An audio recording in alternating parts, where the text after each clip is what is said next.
Pozdravljeni v, zdaj že lahko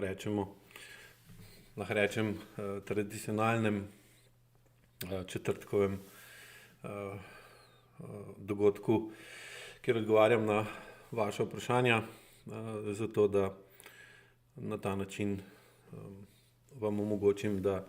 bolj razumete principe in pristope, ki jih v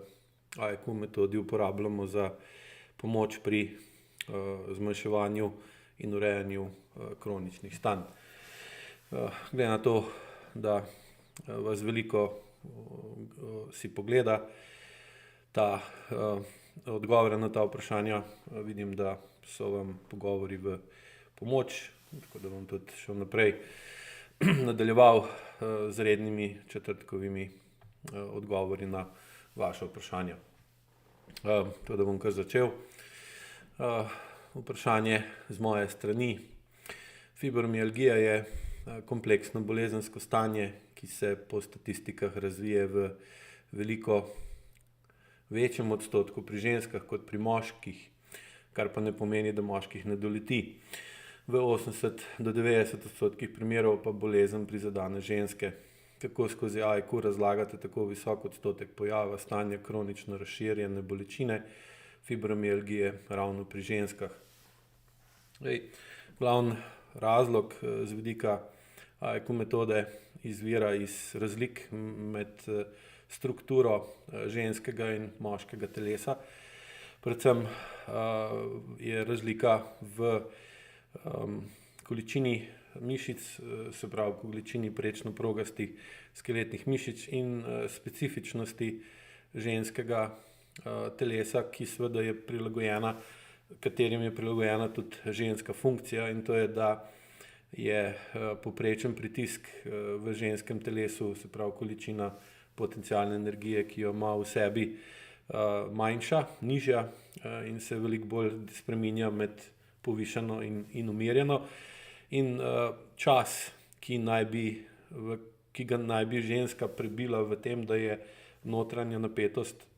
notranji pritisk nizek, je pri ženski daljši kot pri moškem in tudi na žensko veliko bolj negativno vpliva, če ima notranji pritisk, notranjo napetost, notranjo potencialno energijo povišano, kot pa če tako pri moškem. In iz tukaj AIQ metoda dojema glavni vzrok za splošno razširjene bolečine, ki jih potem diagnosticirajo tudi kot fibromialgijo. In to je, da žensko telo ne more prenesti tako visoko notranjo napetost in da njena membrana, se pravi njen oklep, njena ta sloj, ki ločuje njeno notranjost od okolja, ni toliko močen kot pri moškemu in seveda je potem potreba ženske, da spremeni to notranjo napetost v neko drugo obliko in jo izrazi, spusti ven iz sebe, jo spremeni v kinetično energijo, da gre z bolečino, da ustvari močne bolečine, ki skozi to, da jo boli, izžarijo določen del tega notranjega pritiska v okolje in na ta način v bistvu zmanjšajo notranjo napetost in hkrati žensko tudi dodobra utrudijo, ker kronična bolečina človeka zelo močno utrudi. Utrudi ga pa glih zaradi tega, ker spremeni velik del njegove potencialne življenjske notranje energije, njegovega potenciala v obliko, ki ne vpliva na okolje, razen da ga boli in ga izčrpa. Seveda iz te izčrpanosti potem telo dobi vsaj neko stanje znižanja napetosti v notranjosti telesa, ki jo potrebuje za to, da stvari vsaj približno normalno funkcionirajo. In zdaj, če je ta postopek, če ta dvig notranjega pritiska pri ženski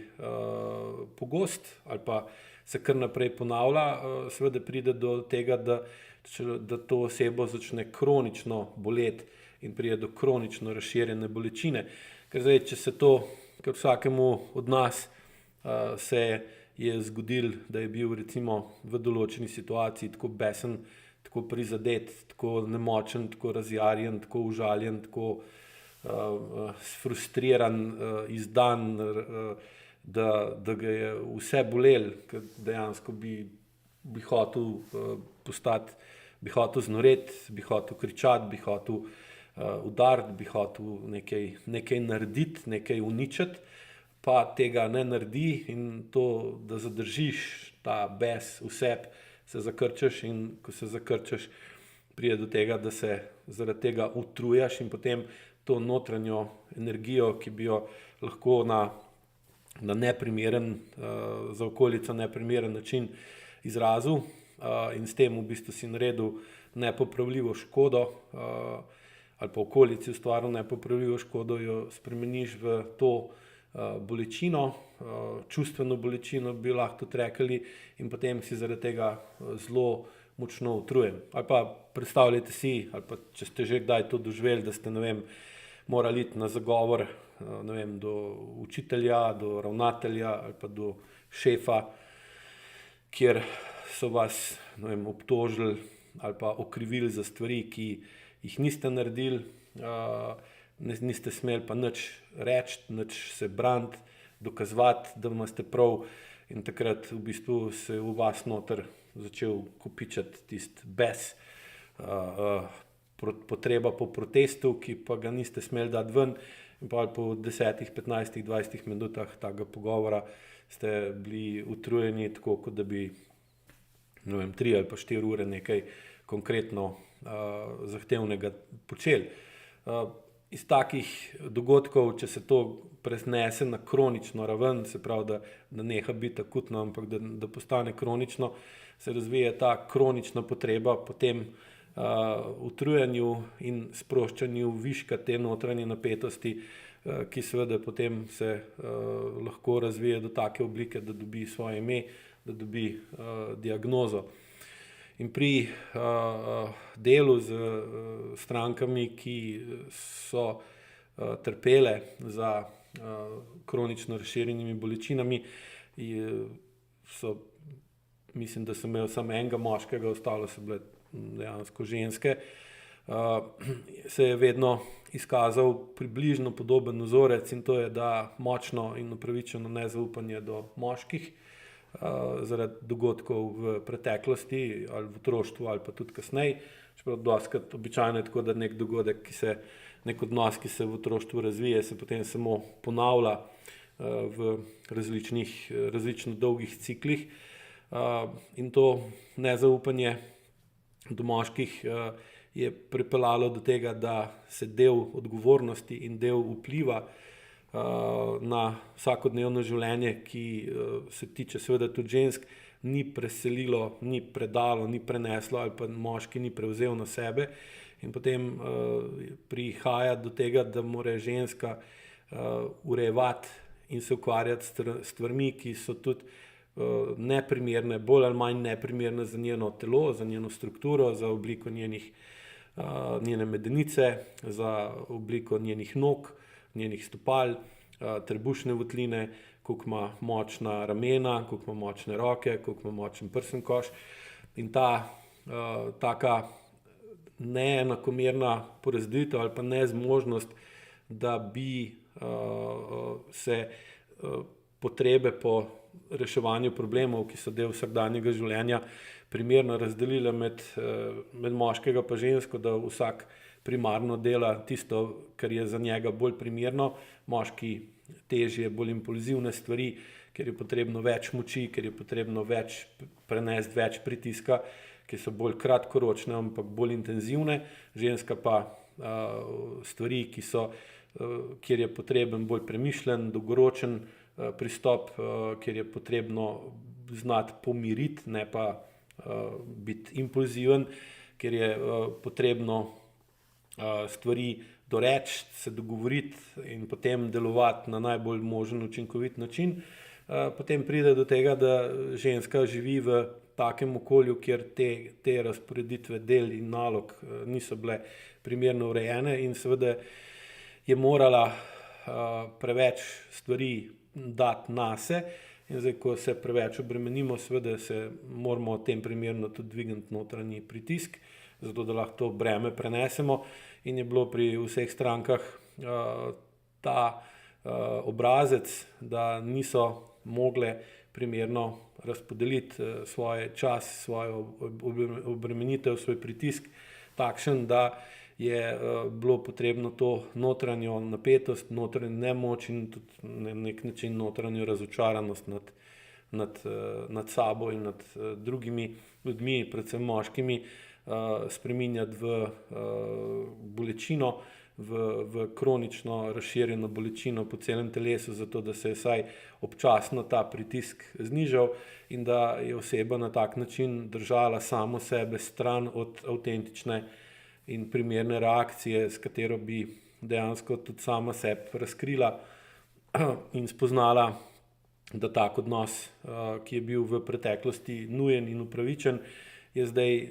pa škodljiv in bi bilo treba spremeniti v drugačnega, kar pomeni, da se dvigne čustvena zrelost na tem področju, ki potem lahko ustvari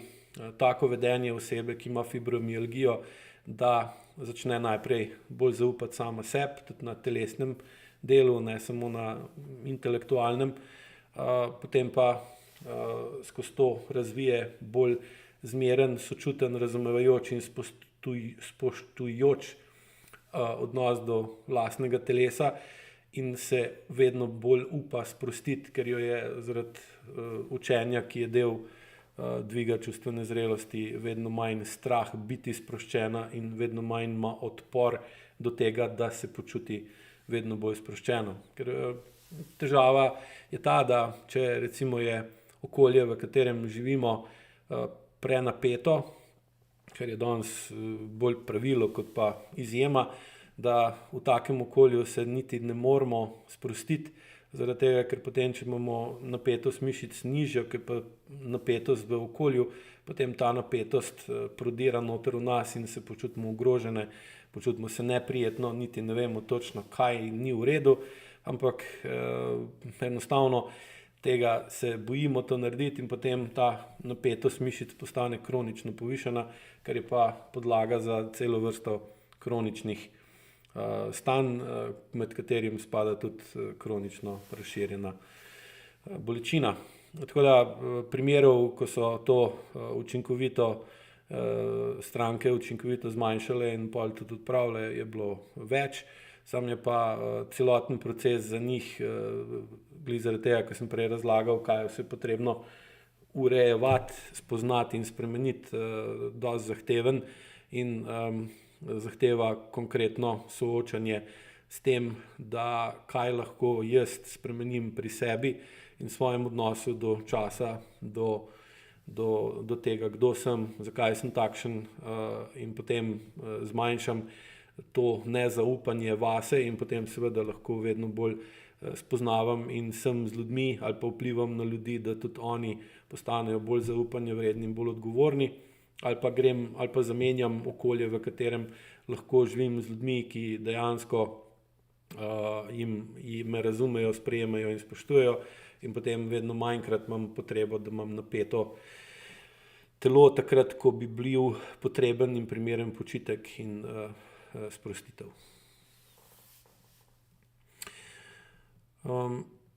Drugo vprašanje. Spremljam vas nekaj časa na različnih medijih, pritegnil me je vaš način obravnave telesnih in čustvenih kroničnih težav, zato vam pišem in sprašujem, kako naj se spopadem s svojim kroničnim kašljem, ki me dejansko ovira pri vsakdanjem funkcioniranju, saj me občasno popolnoma zaduši in komaj pridem do zraka. Iz oči mi tečejo solze, na zunaj izgleda, kot da bi mi nekaj se zaletelo v sapniku, vendar nisem še ugotovila, kaj je dejanski vzrok, ker se ne pojavi vedno ob enakih situacijah, naprimer, da bi bila pod stresom. Nikoli nisem kadila, nimam kroničnih vnetij žrela, nobenih organskih obolenj povezanih s kašljem. Zdaj, princip, ki je po AEK metodi podlaga ali pa vzrok za takšen kašelj, so dosti podobni tistim, ko sem jih, mislim, da v prejšnjem pri prejšnjih odgovorih razlagal o astmi. S tem, da je tukaj pač drugačna reakcija, ampak podlaga je podobna. Na splošno je pomembno sledeče. Nisem še ugotovila, kaj je dejanski vzrok, ker se ne pojavi vedno v enakih situacijah, naprimer, da bi bila pod stresom. Dejstvo je, da če ne bi bila pod stresom, potem do tega niti ne bi prišlo. Seveda je pa zaradi senzorno-motorne amnezije ali senzorno-motorne odtujenosti se zgodi to, da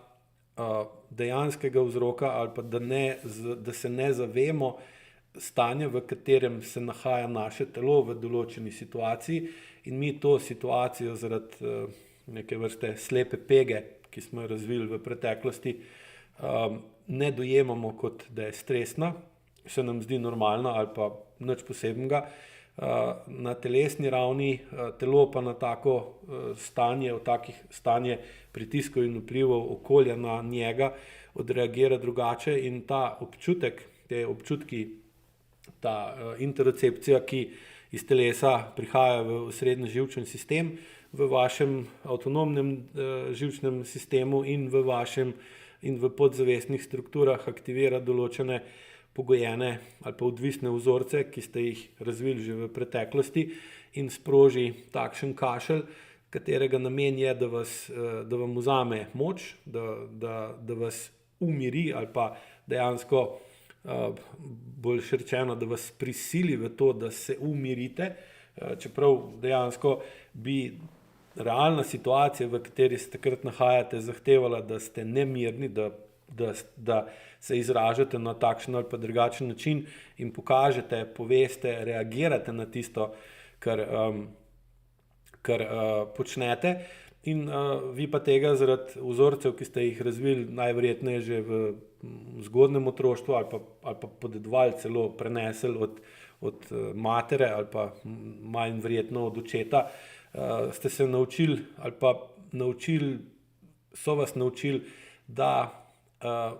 ni dobro, da poveste, kaj mislite, ker ali nobenega ne zanima, kaj mislite, ali pa ni pomembno, kaj mislite, in potem ste razvili obrambni mehanizem, da pač zadušite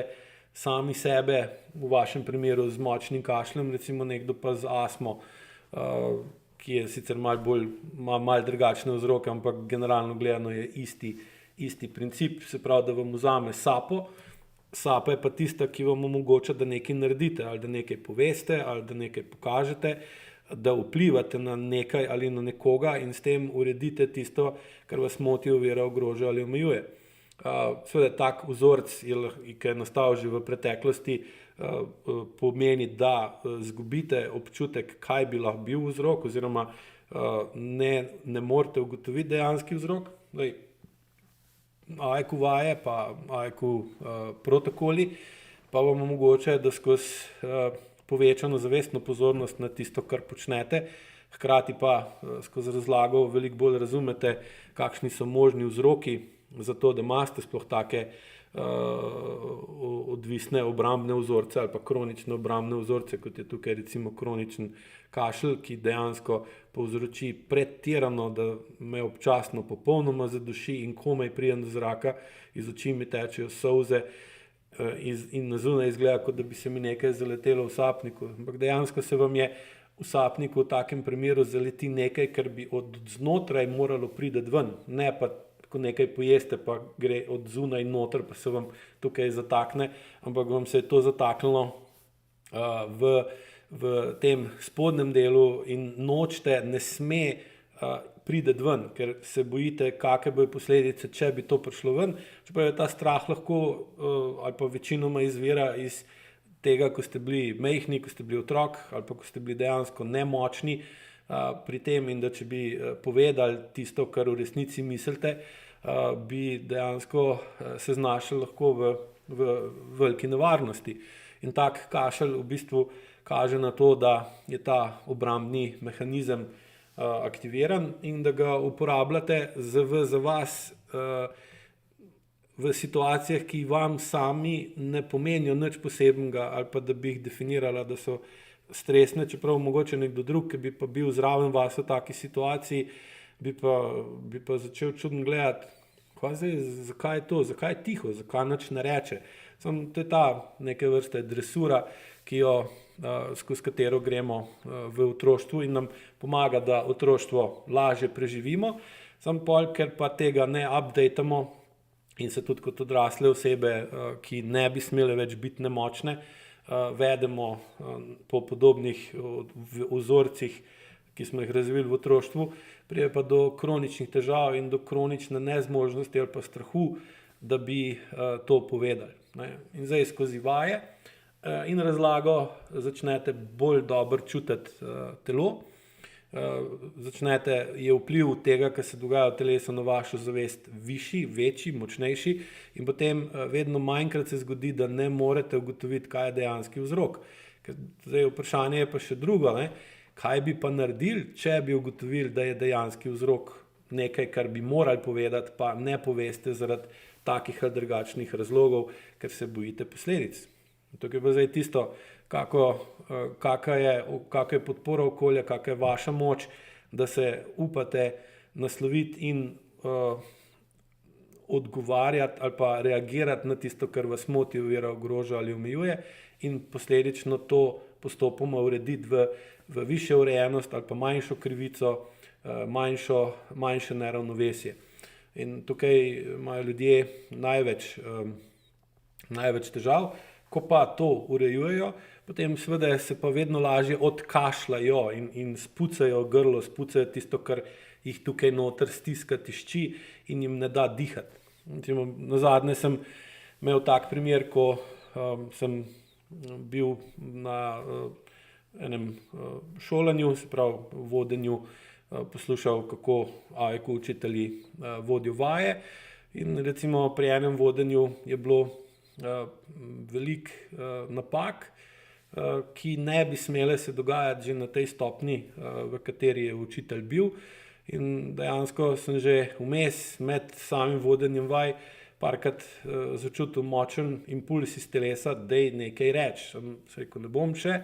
ker bom ga pustil, da do konca odvodi, da vidim, do kje bo sam opazil razlike, koliko se bo popravilo in to. In seveda pa, ko je do konca odvodil vajo, me je popadel kar konkreten kašelj, ker sem v bistvu prej že bi mogel nekaj reči, pa nisem. In na tak način upam, da boste tudi lažje razumeli, zakaj pride do takšnega kroničnega kašlja. Druga varianta, ki je sicer redkejša, je pa ta, da na tak način oseba poskuša,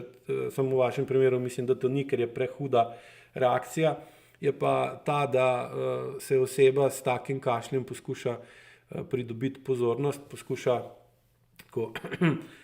da nekdo pogleda, kaj pa imaš ti za povedati.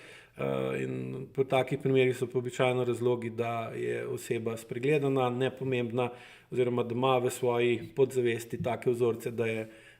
je normalno, da je spregledana in nepomembna, zavestno pa želi biti videna in pomembna in potem pride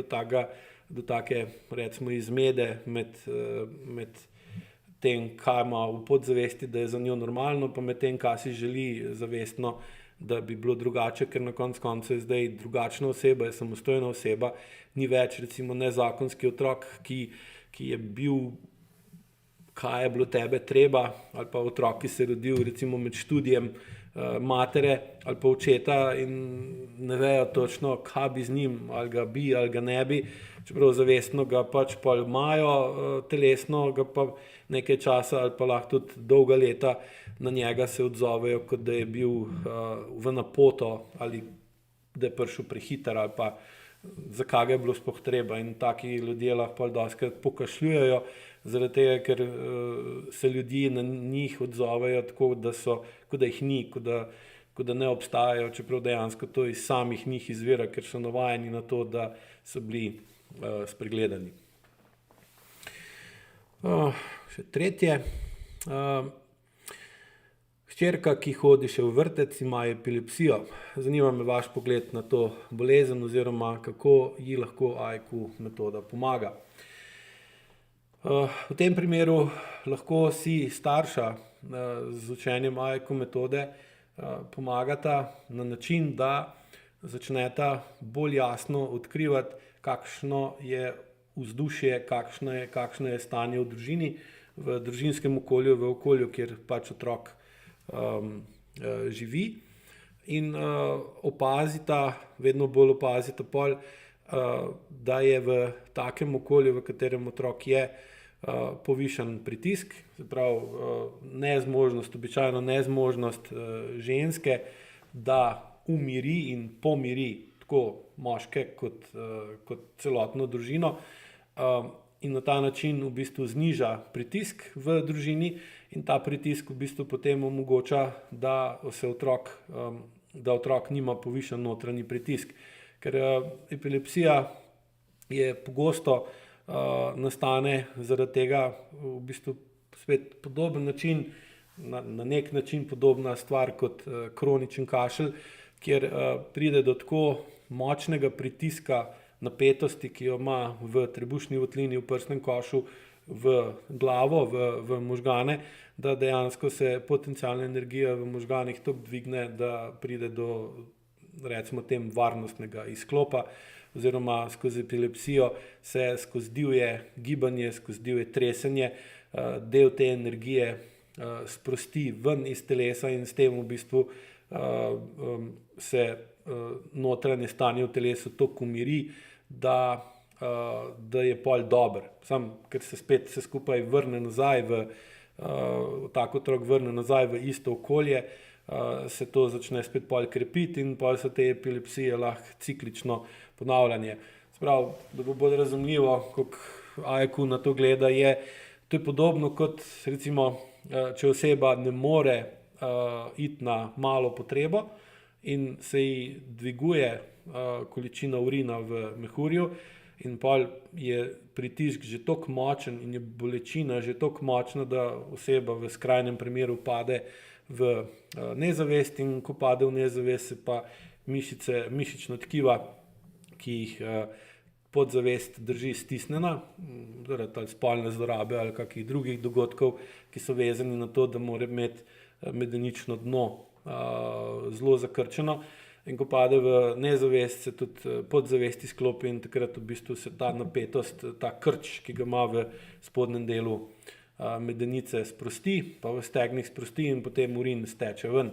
Pri epilepsiji je pa podobno, samo na drugačen način. Ta višek notranje napetosti dejansko otrok skozi epileptičen napad spremeni v sunkovito gibanje, ker porabi ogromno energije in se na ta način umiri. In zdaj AEQ direktno otroku se pravi z otrokom ne delamo, sploh če je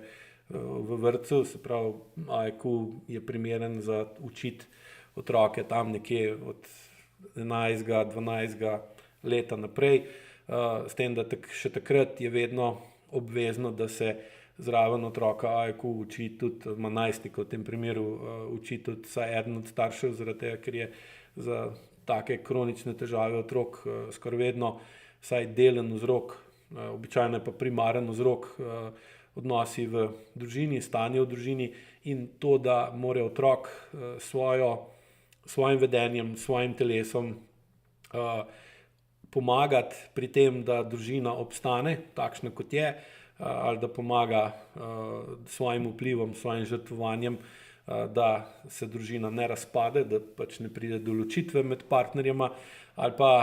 če je do ločitve že prišlo, potem prevzema vlogo enega od partnerjev, tistega, ki manjka v družini, ker seveda pa za sabo potegne kronične probleme pri najstniku in takrat tudi more zraven biti starš, ker če samo otrok dviguje svojo čustveno zrelost, starš pa ne, potem dejansko ne pride do primernih rešitev ali pa so te bolj kot ne kratkoročne. V tem primeru, ko je vrtec, se pa dela izključno in samo z starši, da zmanjšuje svojo senzorno-motorno amnezijo, da zmanjšuje svojo senzorno-motorno odtujenost in senzorno-motorno iluzijo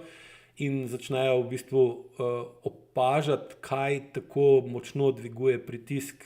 in drži ta pritisk v družini tako močno povišan, ker oni sami ga zaradi svoje prilagojenosti in navajenosti na tako okolje povišanega tlaka ne zaznajo, ne dojemajo kot, da je to sploh kakšen koli problem, ampak je to normalno stanje, ker so že oni kot otroci živeli v okolju visokega pritiska, s tem, da so ga pol oni zdaj še povišali in očitno ta otrok tega več ne more prenašati in potem, ko pride v vrtec, kjer je okolje bolj mirno in tudi lahko da ven to energijo skozi epileptičen napad ali pa če to seveda se tudi doma zgodi pogosto, izrazi ta višek te energije na tak način, da se začasno sprosti in potem gre lahko spet nazaj v okolje, v katerem funkcionira tako, kot funkcionira in skozi izobraževanje in učenje enega ali pa obeh staršev v idealnem primeru se lahko potem starša bolj razumeta vsak sam sebe in en drugega in pa opazita, od kje vse prihajajo te vplivi, ali iz njegove družine, ali iz njene družine, ali od sosedov, ali službe, ali kombinacija več teh stvari in potem znajo vedno bolj zaradi višje čustvene zrelosti postaviti meje in narediti iz doma oazo miru, kjer je pritisk znižan, manjši, manj močen in s tem v bistvu se lahko otrok v tem okolju umiri, je dovolj umirjen in potem takšna stanja, kot je epilepsija, se zmanjšajo ali pa tudi izginejo kot taka. Ja, toliko za danes. Hvala lepa za to, da ste si to pogledali, pa upam, da vam bo pomagal. Zdaj posnetek tega dogodka bo na voljo pa od ponedeljka naprej na našem YouTube kanalu. Bodite dobro, pa se vidimo naslednji četrtek ob 6. uri. Lep pozdrav.